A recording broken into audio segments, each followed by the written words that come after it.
Hello everyone, my name is Ankit and welcome back to our channel.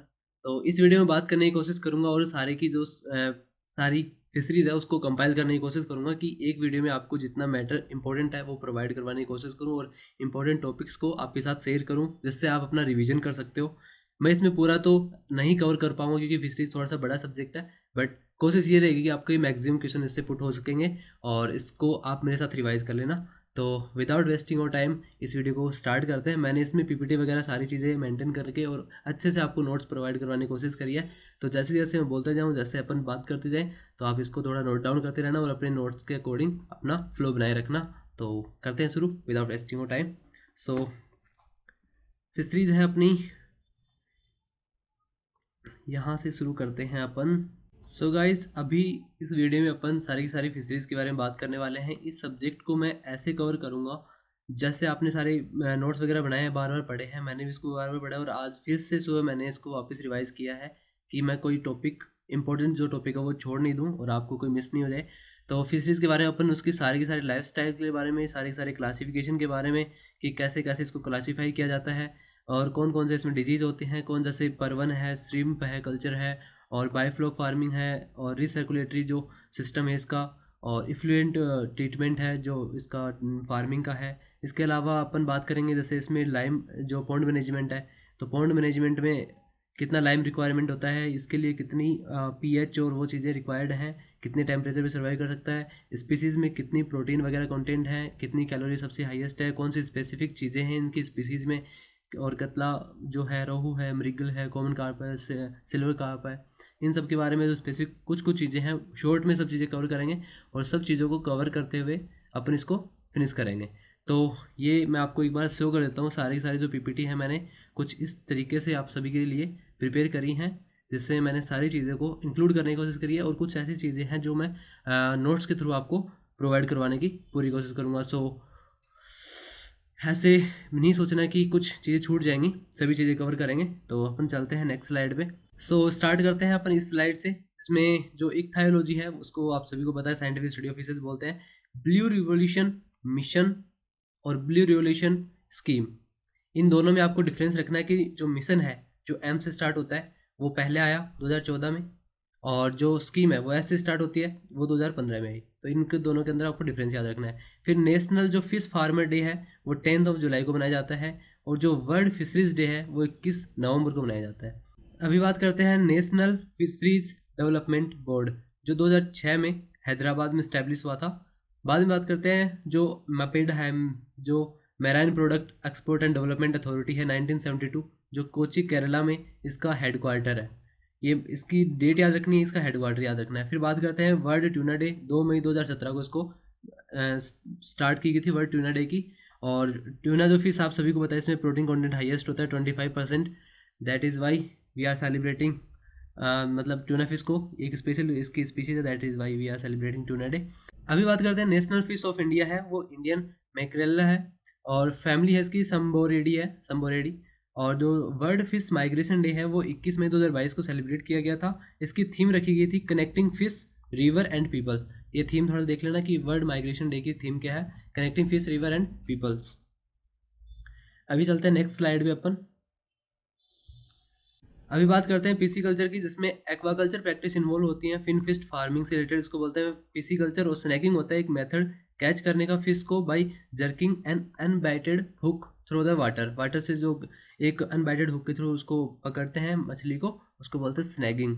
और soling होता है एक group of fish that stay together for social reasons, इसको बोलते हैं सोलिंग। और स्कूलिंग बोलते हैं एक group of fish is swimming in the same direction in a coordination manner, इसको बोलते हैं स्कूलिंग। स्कूलिंग और सोलिंग में डिफरेंस याद रखना थोड़ा सा। बाद में बोलते हैं बैट फिश और फोरेज फिश और प्रे फिश, ये वो होती है जो बड़ी मछली को पकड़ने के लिए यूज की जाती है। Small fishes which cause be use to bait attract large predatory fishes. अभी एक टर्मिनोलॉजी है इसमें, फ्रिक्वेंटिटी, जो आगे स्पीसीज में पढ़ेंगे तो उस टाइम आती है बार बार कि फ्रिक्वेंटिटी रेट कितनी होती है, हाईएस्ट किसकी फ्रिक्वेंटिटी रेट है।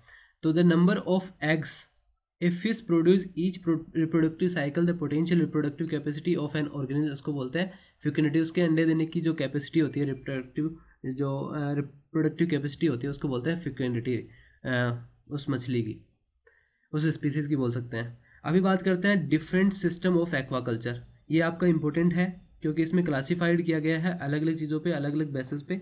सबसे पहला अपना क्लासिफिकेशन है बेसिस ऑफ फिश स्पीसीज। जो मोनोकल्चर है, सीधा क्वेश्चन ऐसे पूछ लेंगे कि मोनोकल्चर फिश कौन सी है, पॉलीकल्चर फिश कौन सी है।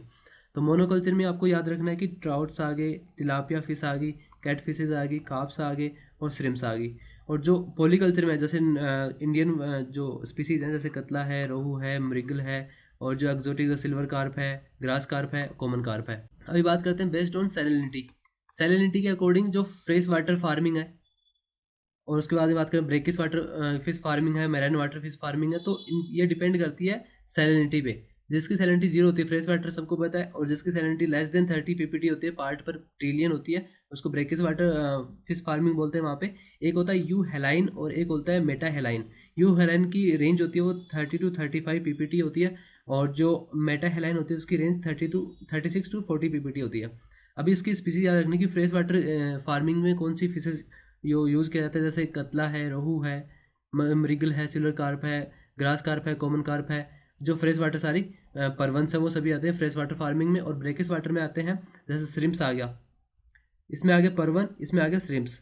और जो क्रैब्स हैं, मोलस्कस हैं, और 25 स्पीसीज अदर है। बट आपको श्रिम्प याद रखना है मोस्टली कि ब्रेकिस वाटर में श्रिम्प की जो फार्मिंग की जाती है। यू हेलाइन और मेटा हेलाइन की रेंज आपको याद रखनी है। इनमें कोई आगे जो स्पीसीज आएंगे उनमें बात करेंगे कि कौन सी मैराइन फिश वाटर फार्मिंग के लिए सुटेबल है। अभी बात करते हैं फिशरीज में। अपन आगे जैसे मूव करते हैं धीरे धीरे, तो वहाँ पे दो टाइप के फिशेज होते हैं। फिन फिश होती है, एक नॉन फिन फिशरीज होती हैं। जो फिन फिशरीज होती है उसमें दो क्लासिफिकेशन होते हैं, एक तो कैप्चर और एक कल्चर। तो कैप्चर में फिशरीज 35% होती हैं, और कल्चर के थ्रू जो फिश फार्मिंग की जाती है उसमें 65 होती है। कल्चर वो होती है जो अपन प्रैक्टिस मतलब कल्टिवेशन करते हैं, और कैप्चर वो होती है जो नेचुरली आपको अपने को समुद्र वगैरह वहाँ पे मिलती है, उनको कैच किया जाता है, मतलब उनको पकड़ा जाता है, उनको वो होती हैं। उनका कंट्रीब्यूशन 35, ये जो अपन कल्टीवेशन करते हैं फार्म पे खुद, उनको बोलते हैं 65% उनकी जो क्वांटिटी है। अभी बात करते हैं नेक्स्ट स्लाइड पे, जिसमें क्लासिफिकेशन हो गया कंप्लीट। अभी बात करेंगे इंडियन कार्प कल्चर का। पेन चेंज कर लेता हूँ एक बार। तो इंडियन जो कार्प कल्चर है उसमें सबसे ये जो इनके क्लासिफिकेशन है 1, 2, 3, 4, 5, 6, ये सभी याद रखने हैं कि कौन कौन से में। जैसे अभी नाबार्ड में लास्ट ईयर मैं देखे आया था, उस टाइम क्वेश्चन पूछा था एक्जोटिक कार्प कौन सा है। तो कॉमन कार्प को एक्जोटिक कार्प बोलते हैं। इसका अपने को बोटेनिकल नाम याद रखना ही, साइप्रस कार्पियो इसका एक्जोटिक कार्प है। इंडियन कार्प में कतला है और रोहू है, लाबियो रोहिता इसका वो साइंटिफिक नेम है। फिर माइनर कार्प में बाटा आ सकता है, या फिर लाबियो बाटा आ सकता है। कैटफिश कौन सी हैं, ये वेलेगो अटू और माइस्टस अरो जिसको कैटफिश बोलते हैं, और कैलेरियस बेट्राचस। इसके बाद में जो मुरेल आते हैं, स्नैक हेड आती हैं, वो एयर ब्रीदिंग फिश है ये सारी। तो इसका पूछ लेंगे कि सीधा पूछ लेंगे कि एयर ब्रीदिंग फिश कौन सी है, वो आती है China status. Strip snake head भी नाम दे सकते हैं इसका, या मुरेल और स्नैक हेड भी दे सकते हैं।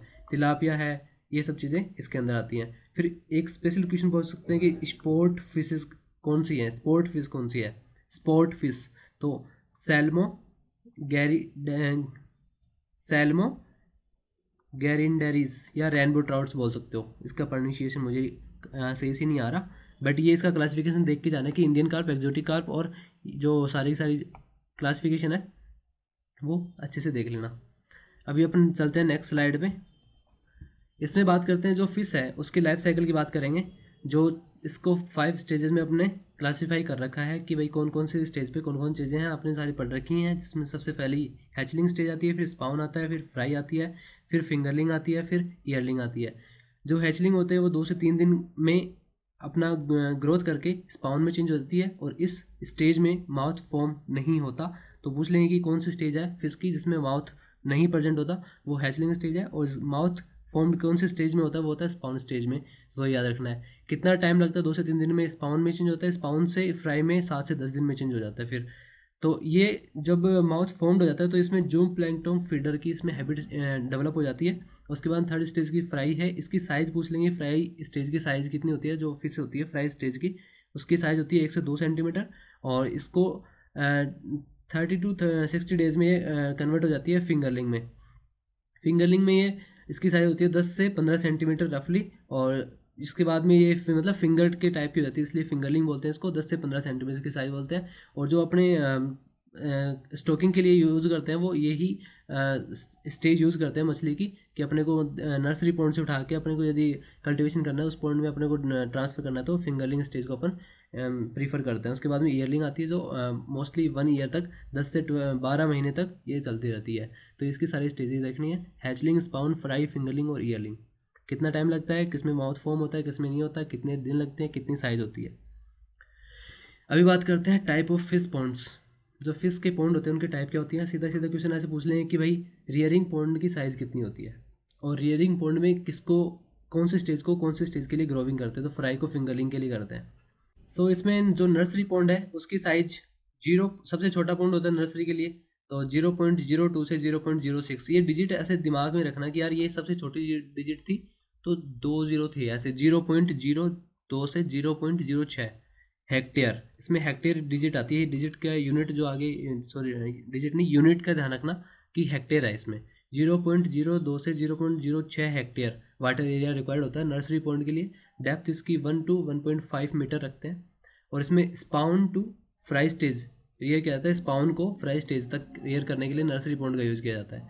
फिर रियरिंग पॉन्ड में फ्राई टू ग्रोविंग स्टेज जो फिंगरलिंग है वहाँ तक के लिए ग्रो करने के लिए इसका जो पॉन्ड साइज है वो 0.06 से 0.1% 1 हेक्टेयर रखा जाता है। फिर ग्रो आउट जो पॉन्ड है उसमें फिंगरलिंग से जो स्टोकिंग है जो ग्रो की जाती है हार्वेस्टेबल साइज तक के लिए, तो उसे बोलते हैं ग्रो आउट पॉन्ड। और जो मोनोकल्चर है, मोनोकल्चर वो थी ना कि मोनो कौन सी थी, 1 मिनट,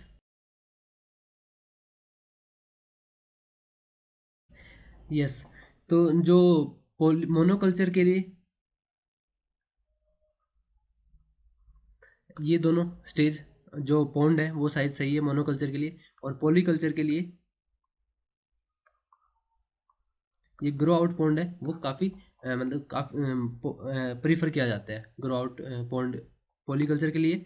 और जो नर्सरी और रियरिंग पॉन्ड है वो मोनोकल्चर के लिए प्रीफर किए जाते हैं। जो स्पीसीज है उनके नाम याद रखने, पॉलीकल्चर में कौन सी आती है, इसमें कौन सी आती है। सो अभी बात करते हैं लाइमिंग के बारे में। तो लाइमिंग जो इस टॉपिक की सबसे कंफ्यूजिंग टर्म है, टर्म बोल सकते हैं, या फिर इसमें बार बार कंफ्यूज हो जाते हैं इस पीएच रेंज में कि कौन सी पीएच रेंज में कितना लाइम यूज़ किया जाता है। तो उसके बारे में बात करते हैं। बाकी जनरली जो 200 से 250 250 केजी पर हेक्टेयर जो लाइम है वो यूज किया जाता है। अकॉर्डिंग टू द पीएच अपन इसको कैलकुलेट करते हैं। जैसे जब पीएच होता है, जब वाटर और सॉइल का पीएच वो 4.5 से 5 पीएच रहता है तो उसमें अपन लाइम की रिक्वायरमेंट होगी ज़्यादा, तो 2000 केजी पर हेक्टेयर उसमें अपन यूज़ करेंगे। जब पीएच रेंज होगी सॉइल और वाटर की इनकी तो 5.1 से 6.5 रहती है तो 1000 केजी पर हेक्टेयर यूज़ करेंगे लाइम। और 6.6 से 7.5 होती है तो 500 केजी पर हेक्टेयर यूज़ करते हैं। और 7.6 से 8.5 जब पीएच रहता है तो 200 केजी लाइम यूज़ किया जाता है। और जब 8.5 से ज़्यादा पीएच हो जाता है तो उसमें कभी भी लाइम यूज़ नहीं किया जाता। तो आप ऐसे यूज़ कर सकते हो कि देखो पहली डिजिट है 4.5 है, लास्ट की डिजिट कौन सी है 9.5 है। तो आप ऐसे याद कर लो कि जो स्टार्टिंग की 4.5 से चलते हैं तो 0.5 इंक्रीज होता है पीएच में, फिर 1.5 इंक्रीज होता है, फिर 1 इंक्रीज होता है, फिर 1 इंक्रीज होता है, फिर 1 इंक्रीज होता है। तो आप ऐसे याद कर सकते हो कि यार पहले तो 0.5 बढ़ेगा तो 4.5 से होगा तो 5 तक जाएगा। उसके बाद में इसमें 1.5 बढ़ेगा तो 5.1 से 6.5 चला जाएगा, फिर एक पीएच बढ़ेगा, फिर एक पीएच बढ़ेगा, ऐसे इनका बीच में डिफरेंस आएगा। तो ऐसे याद रख सकते हो यदि याद नहीं हुई तो। अभी चलते हैं अपन नेक्स्ट स्लाइड पे। ये मैंने रफ वर्क के लिए रखी है तो इसमें करते हैं अपन बाद में बात। पहले आगे जो स्लाइड है उसको कंप्लीट कर लेते हैं और फिर करते हैं कंप्लीट बात अपन इस फिशरीज़ के बारे में। कॉम्प्रीहेंड बात करूँगा कौन कौन से टॉपिक के बारे में। अभी आपको याद रखना है कि जैसे बैक्टीरियल डिजीज़ कौन सी है, फंगल डिजीज़ कौन सी है, प्रोटोजोआ डिजीज़ कौन सी है, और वायरल डिजीज़ है वो कौन सी है। सो ये जो रेड पेस्ट है, जो लास्ट ईयर क्वेश्चन भी पूछा था कि रेड पेस्ट का सिम्टम देख के डिजीज़ का नाम पूछ लिया था कि कौन सी डिजीज़ है। और ये इनके नाम आपको देखने हैं, आपने नोट्स बना रखे वहाँ पे देख लेना कि फिन रोट और टेल रोट कौन सी मतलब बैक्टीरियल होती है, ड्रॉपसी बैक्टीरियल है, आई डिजीज़ बैक्टीरियल है, अल्सर बैक्टीरियल है। तो इनके सिम्टम भी देख लेना थोड़े थोड़े। जैसे अभी स्लाइड कंप्लीट होएंगी अपने ये क्लास मतलब ये वीडियो खत्म होने के बाद अपना रिवीजन कर लेना एक बार छोटा सा फटाफट से। और जो फंगल है उसमें वाटर मोल डिजीज़ है, और प्रोटोजोआ में जो इक्थायोपैथ्रिसिस एंड वाइट स्पॉट डिजीज़ बोल सकते हैं इसको, नोट डिजीज़ बोल सकते हैं, कोस्टेसियस बोल सकते हैं। सो ये डिजीज़ वाला पोर्शन एक बार थोड़ा सा देख लेना कि कौन सी डिजीज़ कौन सी मतलब इसकी वजह से होती है, बैक्टीरियल है या फिर वायरल है, प्रोटोजोआ है, फंगल है, ये सब चीज़ें थोड़ा सा नॉर्मल से देख लेना। ज़्यादा इसमें अंदर जाने की बात ज़्यादा कोशिश मत करना, वरना फिर ये भी याद नहीं रहेंगी। तो ये स्लाइड यहाँ पे कंप्लीट होती है। सो ये वीडियो पूरा होने के बाद अभी मैं बात करूँगा एकदम इसको कॉम्प्रिहेंड करने की, मैंने क्या क्या चीज़ें बताई हैं। इस स्लाइड पे सारी वही बातें करेंगे अपन, सारे टॉपिक्स को। और जो मेरे आज सुबह मैंने जो नोट्स बनाए हैं रिवाइज करके 4 पेज के, उनको मैं फटाफट आपके साथ शेयर करने की कोशिश करता हूँ। मैंने सबसे पहले इस नोट्स में जो मैंने आपको बता दिया वो तो छोड़ देता हूँ, और जो नोट्स में लिखा है वो चीज़ें बताता हूँ। तो सबसे पहले मैंने क्लासिफिकेशन लिखा है इसमें, कि क्लासिफिकेशन में जैसे उसका सेलिनिटी के बेसिस पे क्लासिफिकेशन, इंटेंसिटी के बेसिस पे क्लासिफिकेशन, फिश स्पीसीज़ के अकॉर्डिंग उसका क्लासिफिकेशन एंड मैनी मोर। तो मोस्टली 3 हैं इसमें जो आपको इम्पोर्टेंट याद रखने हैं। जैसे जो सेलिनिटी है इसकी, सेलिनिटी बेसिस पे क्लासिफिकेशन, दूसरा इंटेंसिटी, तीसरा फिश स्पीसीज़। सेलिनिटी में जैसे fresh water, brackish water and marine water. उसके बाद इंटेंसिटी में जैसे एक्सटेंसिव जो अपन पॉन्ड साइज पे स्टॉकिंग करते हैं, एक्सटेंसिव हो गया। उसके बाद में सेमी इंटेंसिव हो गया, फिर इंटेंसिव हो गया। तो इसमें कौन सी में तो अपने को जैसे एक्सटेंसिव है तो इसमें अपन क्या नहीं करते, मैनेजमेंट सबसे कम करते हैं क्योंकि एरिया बहुत बड़ा होता है अपने पास। इंटेंसिव में एरिया कम होता है इसलिए अपने को इसमें मैनेजमेंट करना पड़ता है। तो मैनेजमेंट इंटेंसिव में हो गया और इसमें सबसे कम मैनेजमेंट किया जाता है। और किस में कितनी स्टॉकिंग की जाती है वो याद रखना, कितने मतलब यील्ड होती है, मतलब उसकी एरिया कितना होता है, इनका एरिया देख लेना, और कितनी स्टॉकिंग की जाती है इंटेंसिटी में। फिश स्पीसीज़ में जैसे मोनोकल्चर हो गया और पॉलीकल्चर हो गया। मोनोकल्चर में कौन सी स्पीसीज़ है, और पॉलीकल्चर में कौन सी स्पीसीज़ है, और मोनोकल्चर में कौन सी स्पीसीज़ है वो देख लेना। तो ये तो हो गया क्लासिफिकेशन। फिर बात करते हैं अपन जो फिश है, फिश की नॉर्मल सी एक उसके बारे में स्टेटमेंट है कि इसको rich food for poor people बोला जाता है, और इसको ब्रेन फूड भी बोला जाता है, हार्ट फूड भी बोला जाता है। ब्रेन फूड और हार्ट फूड। इसके अलावा जो कैप्चर है उनकी कितना परसेंटेज है, 35 है। और जो कल्चरल है उनको 65% शेयर है, मतलब इनका इतना प्रोडक्शन होता है, कल्टीवेशन होता है। इसके बाद में जो मैंने क्लासिफिकेशन बताया था, एक बार इरेज कर देता हूँ इसको। अभी बात करते हैं जो क्लासिफिकेशन था इंडियन कार्प कल्चर का, कि जैसे इंडियन कार्प कौन सी है, एक्जोटिक कार्प कौन सी है, माइनर कार्प कौन सी है, और जैसे कैट फिश कौन सी है, स्पोर्ट फिश कौन सी है। तो इन सबको देखना है। जो कॉमन कार्प है वो एक्जोटिक है, और जो बाटा है स्पीसीज वो है माइनर कार्प है। और बाकी जो कैट फिश है और स्पोर्ट फिश है, स्पोर्ट फिश का नाम देख लेना, स्पोर्ट फिश का। और इंडियन कार्प में जैसे कतला और रोहू है।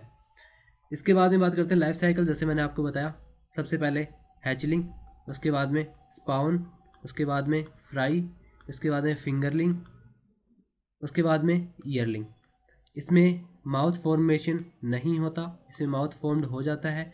इसमें 1 से 2 सेंटीमीटर इसकी जो साइज़ होती है, इसकी 10 से 15 सेंटीमीटर साइज़ होती है। इसको स्टॉकिंग के लिए यूज़ करते हैं। इसकी जो टाइम है वो 10 से 12 मंथ लग जाते हैं। इसमें टाइम जो है वो 30 to 60 डेज़ लग जाता है। इसमें जो टाइम है 7 से 10 दिन का टाइम लग जाता है। और इसके बाद में बात करते हैं, इसमें 2 से 3 दिन का टाइम लग जाता है। तो वो चीज़ आपको याद रखनी है। अभी बात करते हैं जो माइग्रेशन रिलेटेड जो टर्म्स हैं, जैसे एनाड्रोमस, कैटाड्रोमस, और जो एम्फीड्रोमस, पोटेमोड्रोमस, तो उनके बारे में बात करते हैं। तो आप सभी को अभी तो रट चुकी होगी ये चीज़ कि पोटेमोड्रोमस किसको बोलते हैं। पोटेमोड्रोमस बोलते हैं जो फ्रेश वाटर के with in the fresh water move करती है, उसको बोलते हैं पोटेमोड्रोमस। अब एनाड्रोमस और कैटाड्रोमस इनमें कन्फ्यूज होते हैं। तो वही ट्रिक है इसमें कि जो कैट है वो कहाँ रहना पसंद करती है, फ्रेश वाटर में रहना पसंद करती है। और ब्रीड कहाँ पे करती है, वो करती है साल्ट वाटर में। इसका अपोजिट हो जाएगा, वाइस वर्सा हो जाएगा एनाड्रोमस। जो एनाड्रोमस में जो फिश है वो लाइव करती है साल्ट वाटर में, और ब्रीड करती है फ्रेश वाटर में। इसके बाद में बात करते हैं एम्फीड्रोमस। एम्फीड्रोमस में जो मूव करती है फ्रेश टू साल्ट वाटर में ही करती है, बट ये ब्रीड के लिए कुछ भी मूव नहीं करती, नॉर्मल अपनी लाइफ स्पेंड करती है इसमें, उसको बोलते हैं एम्फीड्रोमस। उसके बाद में बात करते हैं डायोड्रोमस। डायोड्रोमस जो होती है उसमें फ्रेश और जो साल्ट वाटर होता है उसके बीच में बिटवीन द रनिंग करती है, उसको बोलते हैं डायोड्रोमस। तो आपको एनाड्रोमस और कैटाड्रोमस मोस्टली याद रखना है, और पैटर्नोड्रोमस में फ्रेश वाटर में ही within the fresh water move करती है, एम्फीड्रोमस में कोई ब्रीड के लिए कोई मूव नहीं करती। तो ये होगा इसका फिश का माइग्रेशन। अभी चलते हैं अपन बात करते हैं नेक्स्ट टॉपिक की। अभी दो टाइप की फिशेज होती हैं, नॉर्मल सीधा सीधा क्वेश्चन पूछ सकते हैं कि जो प्रीडेटरी जो फिशेज हैं, प्रीडेटरी फिशेज, उसका एग्जाम्पल बताओ। तो प्रीडेटरी फिशेज, और एक होता है कि वीड फिश। वीड फिश जो फिश पॉन्ड होता है उसके अंदर जैसे वीड फिश मतलब जो वीड वगैरह इनको कंज्यूम करती है, उनको प्रेडेटरी जो दूसरी फिशेस को खाती है उनको प्रेडेटरी फिश बोलते हैं। तो इनके आपको एग्जांपल याद रखने हैं, जैसे चाइना स्पीसीज है, चाइना स्टेटस है, वो सब चीज़ें। तो ये है, इसमें प्रेडेटरी फिश है। फिर कैलेरियस फिश है, कैलेरियस स्पीसीज है। उसके बाद में हेटेरोपेनिस्टस जो स्पीसीज है वो देखनी है कि इसमें ये तीन स्पीसीज याद करना कि चाइना स्पीसीज, कैलेरियस और हेटेरोपेनिस्टस प्रेडेटरी फिशेज में। उसके अलावा जो वीड फिशेज हैं उसमें पंटियस स्पीसीज, ऑक्सीजेस्टर स्पीसीज और एम्बेसियस स्पीसीज। तो पंटियस स्पीसीज या पुंटियस स्पीसीज क्या बोलते हैं इसको प्रोनाउंसिएशन, और ऑक्सीगेस्टर स्पीसीज और एम्बेसियस स्पीसीज। वीड फिश देख लेना, नॉर्मल के नाम याद कर लेना, प्रेडेटरी फिशेस के नाम याद कर लेना। अभी बात करते हैं अपन जो कॉमन पेस्टिसाइड होते हैं जो फार्म पॉन्ड में अपन यूज करते हैं उसको साफ वगैरह रखने के लिए, वो कौन कौन से हैं। सबसे पहले आएगा महुआ, इसकी कितनी क्वांटिटी यूज की जाती है। दूसरे नंबर पर आएगा जो टैमरिंड है। उसके बाद में आता है टी सीड केक। उसके बाद में आता है अमोनिया। तो मोस्टली यही पूछते हैं, एक बार क्वेश्चन भी आया हुआ था कि जो पेस्टिसाइड कौन सा यूज़ किया, महुआ ऑयल की यूज़ की जाती है, जिसकी रेंज होती है 2000 से 2500 kg प्रति हेक्टेयर। और जो टैमरिंड है इसकी जो रेंज होती है वो 1700 से 2000 रेंज होती है। इसके अलावा जो टी है, जो सीड केक है, वो 750 kg प्रति हेक्टेयर, और जो अमोनिया है वो 20 से 30 kg पर हेक्टेयर यूज़ किया जाता है। ये एक बार महुआ पेस्टिसाइड है, ये कॉमन पेस्टिसाइड। अभी इसके बाद में बात करते हैं अपन जो स्पीसीज़ हैं उनके अंदर क्या स्पेसिफिक चीज़ें हैं जो आपको देख के जानी है, जो आपको एक बार रिवाइज होनी चाहिए। जैसे सबसे पहले जो फ्रेश वाटर फिश है, जैसे कतला है, कतला इसका जो नेम है, साइंटिफिक नेम कतला। अब इसकी फैमिली, जैसे फैमिली सभी फिशेज़ की सेम होती है, वो कौन सी है, साइपरिनिडी। साइपरिनिडी जो फैमिली है वो सभी फिशेज़ की सेम होती है, तो वो एक तो जैसे यहाँ पे याद होगी। अभी बात करते हैं कि कतला फिश की स्पेसिफिकेशन क्या है। तो ये फास्टेस्ट ग्रोविंग इंडियन कार्प है, फास्टेस्ट ग्रोविंग। क्वेश्चन पूछ लेंगे फास्टेस्ट ग्रोविंग इंडियन कार्प कौन सी है, कतला कार्प है। इसके अलावा इसका हैबिटेट कौन सा है, प्लेजिक हैबिटेट है इसका। इसका जो सभी की सभी जो स्पीसीज होती हैं वो जो स्पाउन करती हैं, एग वगैरह देती हैं, तो वो कौन से मानसून में करती हैं, वो करती हैं मानसून में, एक्सेप्ट वन। तो एक बार बताओ कि कौन सी है जो समर में करती है स्पाउन, बाकी सभी मानसून में करती हैं। तो जो उनकी अंडे देने की जो टाइम है, पीरियड है, वो होता है मानसून का। इसके अलावा ये सरफेस फीडर है, ये सबको याद है। ये जू प्लैंकटन है, ये सबको याद है, जो अपन फीडिंग हैबिट में सबसे पहले याद करते हैं फिशरीज में। इसके बाद में इन सभी के अंदर जो ब्रीडिंग सिस्टम है वो इंड्यूस ब्रीडिंग होता है, जिसको बोलते हैं हाइपोफाइसेशंस, हाइपोफाइसेशन। ये पूछ लें कि ब्रीडिंग सिस्टम कौन सा होता है सभी के अंदर, तो आपको ये देखना है सभी के अंदर होता है, कॉमन चीज़ें बता रहा हूँ। सभी के अंदर मानसून में ये स्पाउन की टाइमिंग होती है स्पाउन की, और सभी के फैमिली साइपरिनिडी है, और एक है जिसका समर होता है, समर में वो स्पाउन करती है, वो कौन सी है, एक बार बताओ फिर आगे बताता हूँ। ये फास्टेस्ट ग्रोविंग है, कौन सी है, वो कतला है। पेलेजिक किसका जो हैबिटेट जोन है, और ये सरफेस फीडर, ये मैंने बता दिया। अभी बात करते हैं अपन नेक्स्ट के बारे में, जो है रोहू। तो रोहू के बारे में इसका जो साइंटिफिक नेम है वो लाबियो रोहिता है। नॉर्मल पूछ लेंगे साइंटिफिक नेम तो।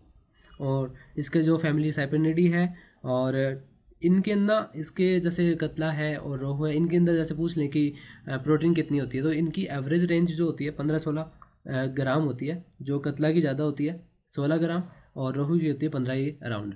तो कतला की जैसे फास्टेस्ट ग्रोविंग है तो उसकी प्रोटीन भी ज़्यादा, उसे थोड़ा ऐसे याद रखने के लिए रख लो कि 16 होती है। और जो रोहू होती है उसके अंदर प्रोटीन कंटेंट 15 ग्राम होती है 100 ग्राम उसमें फिश मैटर में। अभी बात करते हैं जो ये कॉलम फीडर है जो रोहू है, और ये क्या है, ये एक जू प्लैंकटन और फाइटोप्लैंकटन बोथ टाइप का है।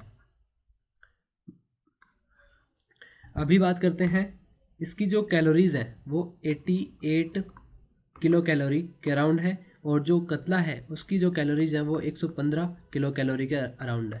तो बस नॉर्मल चीज़ें याद रखनी है, कतला और रोहू में ये चीज़ें होगी।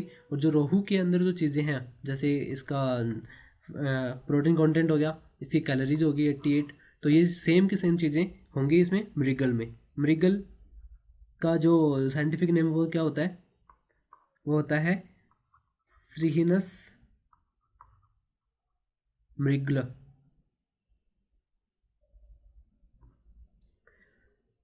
और इस ये है बॉटम फीडर, बॉटम में रहती है तो सारी डेट्री जो भी चीज़ें होती हैं, डिके जो चीज़ें होती हैं उन सभी को फीड करती है। अब बात करते हैं जो सिल्वर कार्प है उसके बारे में। तो सिल्वर कार्प का आपको साइंटिफिक नेम देखना है, सिल्वर कार्प। बोटेनिकल नेम देखना, फैमिली ऑफ साइपेनिडी है। ये क्या करती है, tolerant lower salinity of water. जो सैलिनिटी है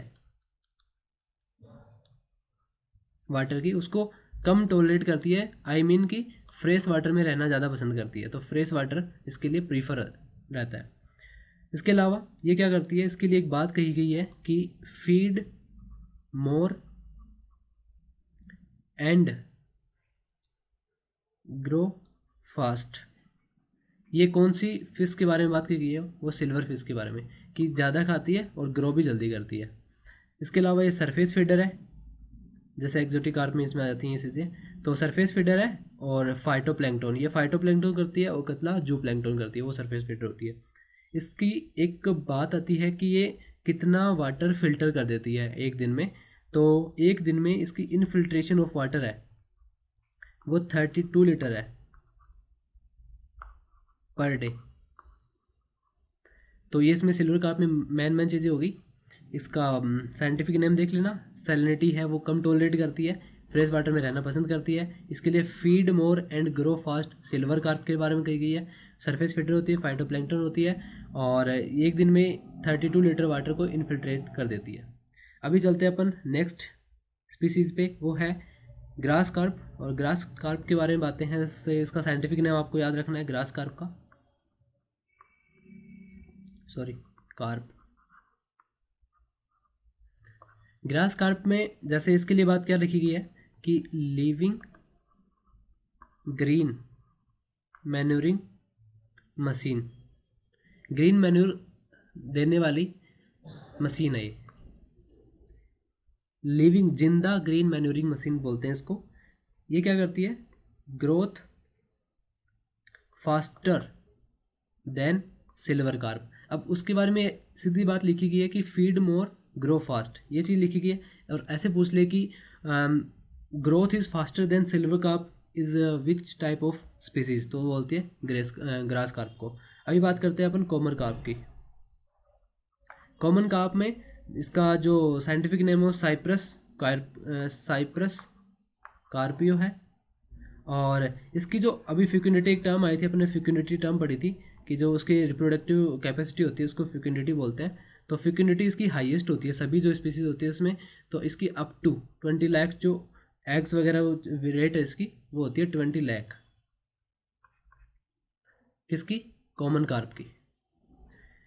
और इस कॉमन कार्प का जो ब्रीडिंग सीजन है वो है समर, और सभी का मानसून है, स्पाउनिंग जो टाइम है स्पाउनिंग का, और सभी का मानसून है एक्सेप्ट कॉमन कार्प। तो इस कॉमन कार्प को देख लेना कि इसमें समर में इसमें स्पाउनिंग होता है। साइप्रस कार्पियो इसका वो बॉटनी वो साइंटिफिक नेम है, फ्यूकिनिटी हाईएस्ट होती है। और जो ग्रास कार्प है वो growth faster than silver carp से करती है, और इसको लिविंग ग्रीन मैन्योरिंग मशीन बोलते हैं। बाकी साइप्रनिडीज की फैमिली होती है, सेम चीज़ें। तो ये आती है इन सभी के बारे में, जो स्पेसिफिकेशन है स्पीसीज़ के बारे में, वो सब चीज़ें। अभी बात करते हैं अपन नेक्स्ट, जो ब्रेकिस वाटर होता है। ब्रेकिस वाटर के लिए कौन कौन सी स्पीसीज प्रीफर की जाती हैं, कौन सी स्पीसीज ब्रेकिस वाटर में रहती हैं? तो सी बेस के नाम से है इसको, इसका जो साइंटिफिक नेम है वो लेट्स कैलकैरीफर, ऐसे सीधा दे देंगे भाई ये कौन किस टाइप के वाटर में रहना पसंद करती है। तो ब्रेकिस वाटर में, जैसे फ्रेश वाटर वाली होगी सारी, अभी ब्रेकिस वाटर के बारे में बात करते हैं। तो सी बेस सबसे पहले आती है, इसको लेट्स कैलकैरीफर, और इसको दूसरा नाम है से एक, ध्यान से देखना, जो काल कलंगी कलंगी बोलते हैं, या फिर दूसरा नाम है वो इसका वो बोलते हैं नैरीमीन। नैरीमीन एक तो होती है नैरीमीन, एक होती है कैरीमीन। नैरीमीन किसको बोलते हैं? सीबैस को बोलते हैं, इसको कलंगी को बोलते हैं, और कैरीमैन बोलते हैं वो पर्ल स्पोर्ट को बोलते हैं, PEARL स्पोर्ट। पर्ल स्पोर्ट को क्या बोलते हैं? कैरीमैन बोलते हैं। कैरीमैन और नैरीमैन, ये थोड़ा सा कन्फ्यूजिंग है, तो यहाँ से ध्यान से देखना थोड़ा सा। अभी जो पर्ल स्पोर्ट है वो बहुत टाइप ऑफ वाटर सुटेबल होते हैं इसके लिए, जो ब्रेकिस वाटर और फ्रेश वाटर है। अभी बात करते हैं मगुर। जो मगुर है वो एयर ब्रीदिंग फिश स्पीसीज है, जिसमें इसको सिंघाई भी बोलते हैं। और इसकी जो मगुर है इसकी हाईएस्ट डिमांड है मार्केट में। क्यों डिमांड है? क्योंकि इसमें न्यूट्रिशन जो वैल्यू है वो हाईएस्ट पाई जाती है। न्यूट्रिशन वैल्यू हाईएस्ट मगुर में पाई जाती है। अभी अपन करते हैं नेक्स्ट पर। अभी मैंने एयर ब्रीदिंग फिश के बारे में बताया था, तो इनके सभी को नाम याद रख के जाने हैं। जो चैना स्टेटस जो है इसको बोलते हैं बिग और स्ट्रिप्ड मुरेल बोलते हैं। चैना स्टेटस को बिग और स्ट्रिप्ड मुरेल बोलते हैं, या स्नेक हेड फिश बोलते हैं। इसकी हाई डिमांड है और हाई प्राइस है मार्केट में एयर ब्रीदिंग फिश में।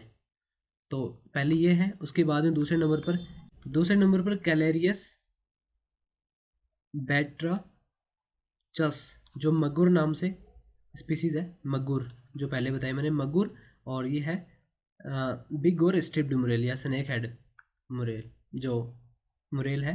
ये दो हैं, बाकी और भी आप देख के जाना। जो एयर ब्रीदिंग, इसका सीधा पूछ लें एयर ब्रीदिंग फिश कौन सी है। इसके बाद में परवन कल्चर, एक प्रवन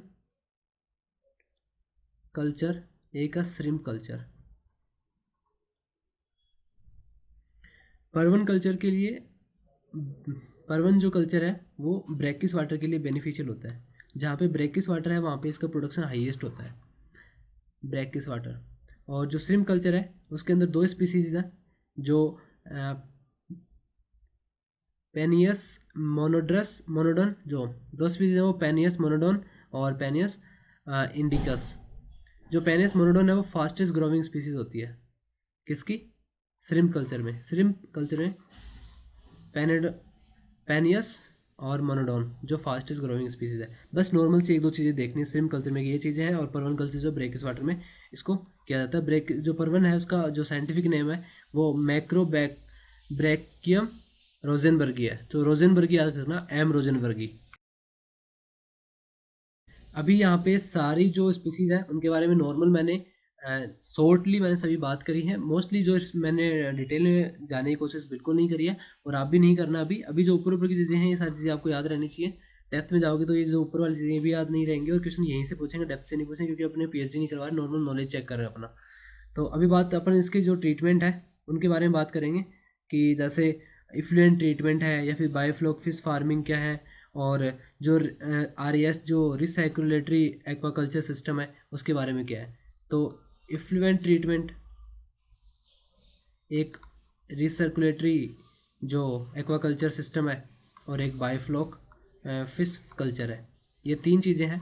इन 3 चीज़ों के बारे में नॉर्मल देख के जाना, जो इनमें क्या क्या चीज़ें होती हैं। और बायोफ्लॉक फार्मिंग का तो नॉर्मल सी चीज़ें हैं, और इस सब मतलब सेम सेम चीज़ें हैं, बस इनमें थोड़ा सा आप डिफरेंस करके जाना कि कौन सी चीज़ में क्या है। बायोफ्लॉक जो फिश फार्मिंग है, इसको न्यू ब्लू रिवोल्यूशन के रूप में जाना जाता है। ऐसे पूछ लिया कि न्यू ब्लू रिवोल्यूशन के रूप में किसको जाना जाता है, तो वो जानते हैं बायोफ्लॉक फिश कल्चर को। ये क्या करता है, मेंटेन करता है कार्बन और नाइट्रोजन के रेशियो को, कार्बन नाइट्रोजन रेशियो को मेंटेन करता है बायोफ्लॉक कल्चर। अभी जैसे मपेडा था, पहले बात कर ली इसके बारे में अपन ने, वो 1972 में था, केरला कोची में हेडक्वार्टर है, और marine product export development authority है। डिजीज़ के बारे में मैंने बता दिया कौन सी चीज़ें हैं। इसके अलावा जो बोट है, कौन सी बोट मैकेनिकल है, कौन सी नॉन मैकेनिकल है, तो उनका देख लेना एक बार। तो यहाँ पे अपना जो चैप्टर है फिशरीज़ का, वो ऑलमोस्ट कंप्लीट हो चुका है, और मैंने मेरी तरफ से जो जितना था इसको शॉर्ट में आपके साथ बताने की कोशिश करी है। और कुछ डाटा हो तो आप अपने लेवल पे देख के, यदि आपको लगता है कि ये भी मोस्ट है तो उसको भी करके जाना। बट मेरे अकॉर्डिंग 70 to 80% जो क्वेश्चन आने के चांसेस है, वो अपन ने जो बात करी है उसके अंदर आ जाएंगे। तो एक बार जैसे मैंने बताया वैसे वैसे इसको साथ साथ रिवाइज कर लेना, और सब चीज़ें सही हो जाएंगी। इसमें क्वेश्चन वगैरह आपको पता चल जाएगा भाई हाँ ये क्वेश्चन वैसे वहाँ से आया हुआ है।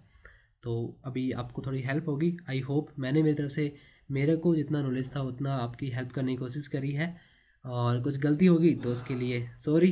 एंड मिलते हैं नेक्स्ट वीडियो में। वो क्या होगा, किस बारे में होगा, तो उस बारे में आप कमेंट कर सकते हो, फिर करते हैं उसके बारे में डिस्कस। और अभी मैं नया हूँ इन चीज़ों के लिए, तो मुझे इतना नॉलेज नहीं है। बस ये है कि मेरे जो नोट्स थे उनको मैंने आपके साथ डिस्क्राइब करने की कोशिश करी है। So stay positive and stay happy, सब चीज़ें सही होंगी।